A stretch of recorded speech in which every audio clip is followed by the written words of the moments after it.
The Bible says that is it that compasseth the land of Havilah, which was North Florida before the flood, where there is gold.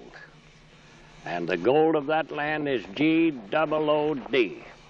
The Bible used that adjective to describe the North Florida gold to further tie down the exact location of the Garden of Eden. The next verse says there's also bdellium there, which is nothing but rosin out of pine trees that God instructed Noah to pitch the ark out of, and onyx stone, which is marble. And North Georgia, right where this great river has its source, is one of the largest marble areas in the world. The Tate Marble Quarry and Company there at Tate, Georgia, is one of the largest. So the natural monuments definitely mentioned and described in the Bible as being related to the Garden of Eden are here, and they are not anywhere else on this earth. Well, not only are we sitting in the Garden of Eden, but we're also sitting in an area where you say Noah built the ark.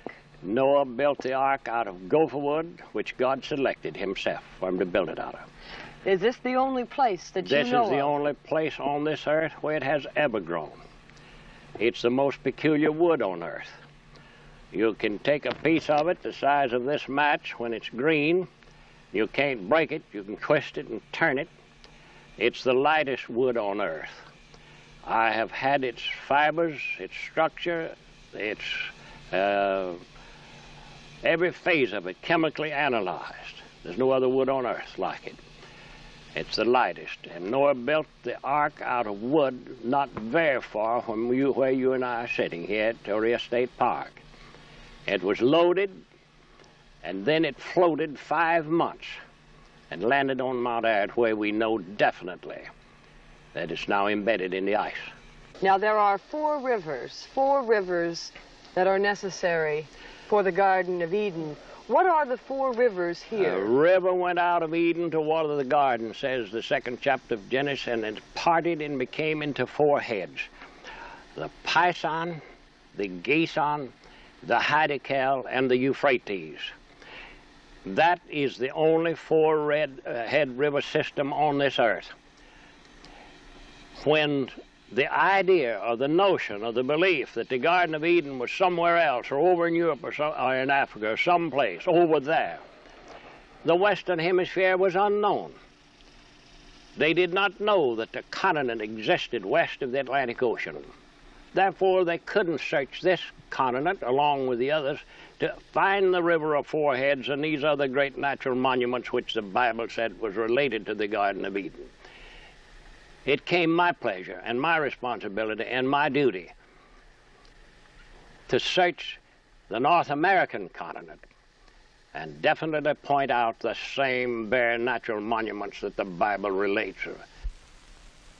Callaway points with pride to the official map of the U.S. engineers at Chattahoochee, which shows what Callaway says is the only 4-head river system in the world. That is a system described in the Bible, where in Genesis, the river flowing out of Eden, which waters the garden, parts and becomes into 4 heads. First there is the Gihon, now known as the Flint River, which flows towards the land of Ethiopia. Then the Euphrates, the Spring Creek River, whose name was transferred to the Middle East after the flood.